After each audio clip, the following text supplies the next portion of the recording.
کلام مقدس پرانے عہد نامہ میں سے خروج کی کتاب اس کا 22واں باب، لافی کی بابت احکام۔ اگر کوئی آدمی بیل یا بھیڑ چرا لے اور اسے ذبح کر دے یا بیچ ڈالے تو وہ ایک بیل کے بدلے 5 بیل اور ایک بھیڑ کے بدلے 4 بھیڑیں بھرے۔ اگر چور سندھ مارتے ہوئے پکڑا جائے اور اس پر ایسی مار پڑے کہ وہ مر جائے تو اس کے خون کا کوئی جرم نہیں۔ اگر سورج نکل چکے تو اس کا خون جرم ہوگا، بلکہ اسے نقصان بھرنا پڑے گا۔ اور اگر اس کے پاس کچھ نہ ہو تو وہ چوری کے لیے بیچا جائے۔ اگر چوری کا مال اس کے پاس جیتا ملے، خواہ وہ بیل ہو یا گدھا یا بھیڑ، تو وہ اس کا دونا بھر دے۔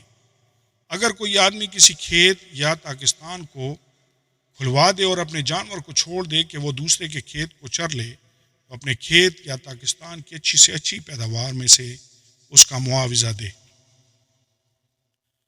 اگر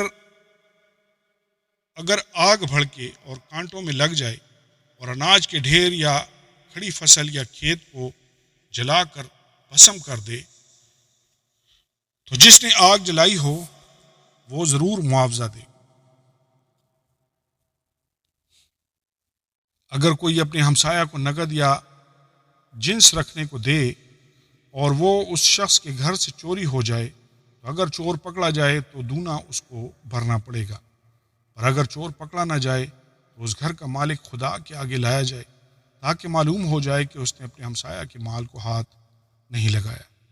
ہر قسم کی خیانت کے معاملہ میں، خواہ بیل کا، خواہ گدھے یا بھیڑ یا کپڑے یا کسی کھوئی ہوئی چیز کا ہو، جس کی نسبت کوئی بول اٹھے کہ وہ چیز یہ ہے، تو فریقین کا مقدمہ خدا کے حضور لایا جائے، اور جسے خدا مجرم ٹھہرائے وہ اپنے ہمسایہ کو دونا بھر دے۔ اگر کوئی اپنے ہمسایہ کے پاس گدھا یا بیل یا بھیڑ یا کوئی اور جانور امانت رکھے اور وہ بغیر کسی کے دیکھے مر جائے یا چوٹ کھائے یا ہنکا دیا جائے، تو ان دونوں کے درمیان خداوند کی قسم ہو کر اس نے اپنے ہمسایہ کے مال کو ہاتھ نہیں لگایا، اور مالک اسے سچ مانے اور دوسرا اس کا معاوضہ نہ دے۔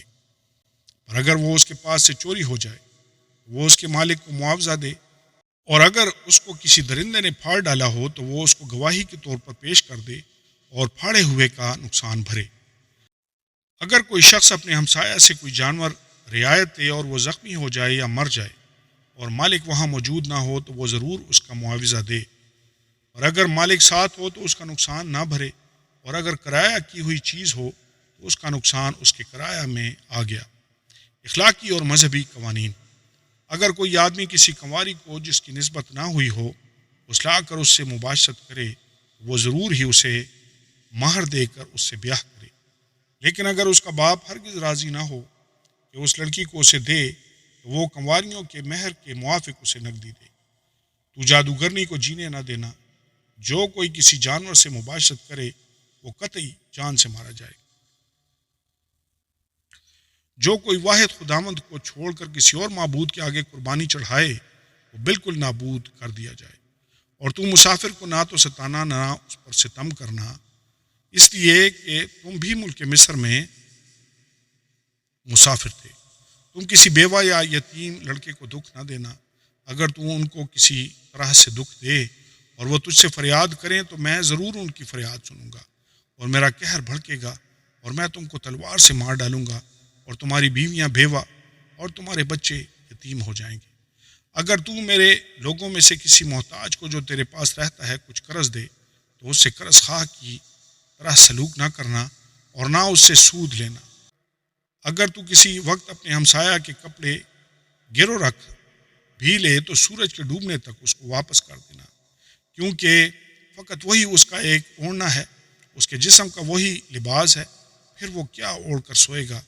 بس جب وہ فریاد کرے گا تو میں اس کی سنوں گا، کیونکہ میں مہربان ہوں۔ تو خدا کو نہ کوسنا اور نہ اپنی قوم کے سردار پر لعنت بھیجنا۔ تو اپنی کثیر پیداوار اور اپنے کولو کے رس میں سے مجھے نظر و نیاز دینے میں دیر نہ کرنا، اور اپنے بیٹوں میں سے پہلوٹے کو مجھے دینا۔ اپنی گایوں اور بھیڑوں سے بھی ایسا ہی کرنا۔ 7 دن تک تو بچہ اپنی ماں کے ساتھ رہے، 8ویں دن تو اسے مجھ کو دینا۔ اور تم میرے لیے پاک آدمی ہونا۔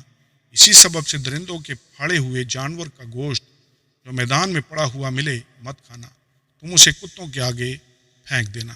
آمین اور آمین۔